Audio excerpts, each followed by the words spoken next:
Biz Namangan viloyatining qadimiy qishloqlaridan biri Varzikdamiz. Bu yerda turli millat vakillari ahil va inoqlikda, bahamjihatlikda umrguzaronlik qilishmoqda. Mamlakatimizning barcha hududlarida bo'lgani kabi chegara hududlarda ham bugun Navro'z shukuhi hukmron.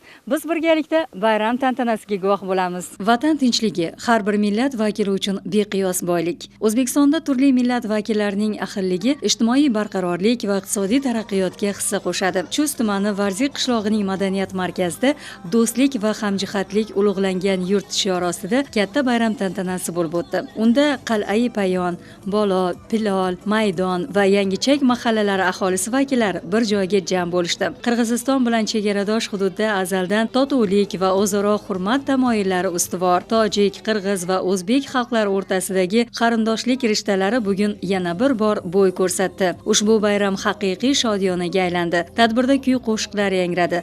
San'atkorlarning chiqishlari dillarga iliqlik baxsh etib, yig'ilganlarni quvontirdi. Katta doshqozonlarda mazali palov tayyorlandi. Keksalar va mehmonlar to'kin dasturxon atrofida yig'ilishdi. Ayniqsa nuroniylarimiz duoga qo'l ochib, yurtimizda shunday bayramlar bardavom bo'lishini tiladilar.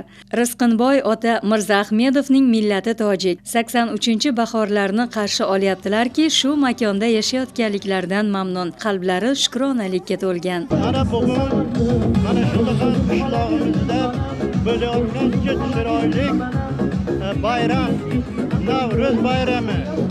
Qolaversa bugun ulug' ayyom Hayit bayrami bilan mana shu bobolar nomidan, otalar nomidan hammalaringizni muborakbod qilaman.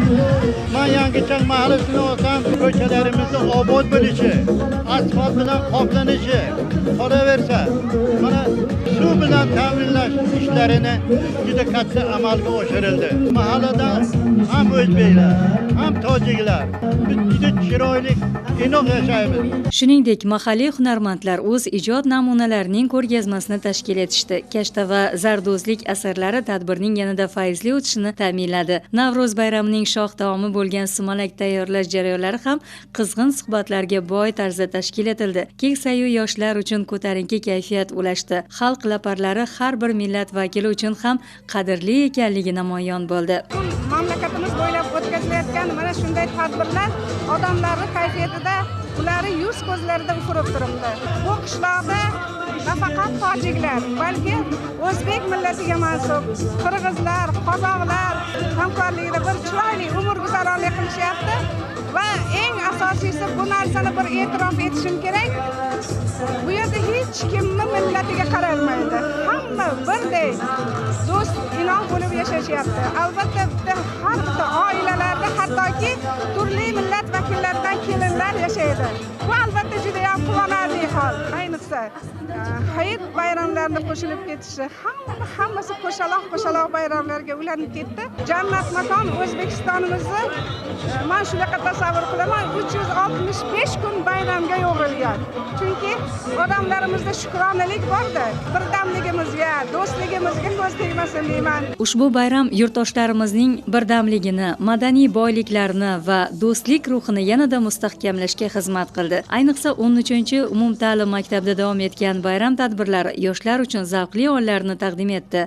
Vatan yagonadir, vatan bittadir g'oyasi asosida ushbu ta'lim maskanida kurash, shaxmat shashka musobaqalari, voleybol va futbol o'yinlari qizg'in va murosasiz kechdi. Milliy o'yinlar, varrak uchirish, arqon tortish kabi bellashuvlar o'quvchi yoshlarda katta taassurot qoldirdi. 2024-yilda 9 milliard so'mlik investitsiya hisobiga qurilgan 3 qavatli yangi bino hamda eski binolarning to'liq rekonstruksiya qilinishi ta'lim sifati va o'quv sharoitlarini yaxshilashga xizmat qilmoqda. Masalan, bitiruvchi sinf o'quvchisi Gulshoda Sobirjonova joriy yilda fan olimpiadasining respublika bosqichida davlat tili bo'yicha faxrli o'rinni qo'lga kiritgani quvonarli holdir. Men o'zim millatim tojik bo'lsa-da, respublika fan olimpiadasida davlat tili fanidan birinchi o'rinni egalladim va kelajakda kelajakda men Sharqshunoslik universitetiga topshirib, u yerda o'qituvchi bo'lib chiqmoqchiman. Bizning maktabimiz yangilandi. Bu esa bizga yana ham kuch va quvvat berdi. Bugun 700 nafar o'quvchi ta'lim olayotgan ushbu dargohda bo'lib o'tgan tadbir har bir yosh qalbida vatanparvarlik tuyg'ularini jo'sh urdirdi. Osmon uzra parvoz qilgan kaptarlar esa tinchlik va farovonlikning yorqin namunasi sifatida bayramga ulug'vorlik baxsh etdi.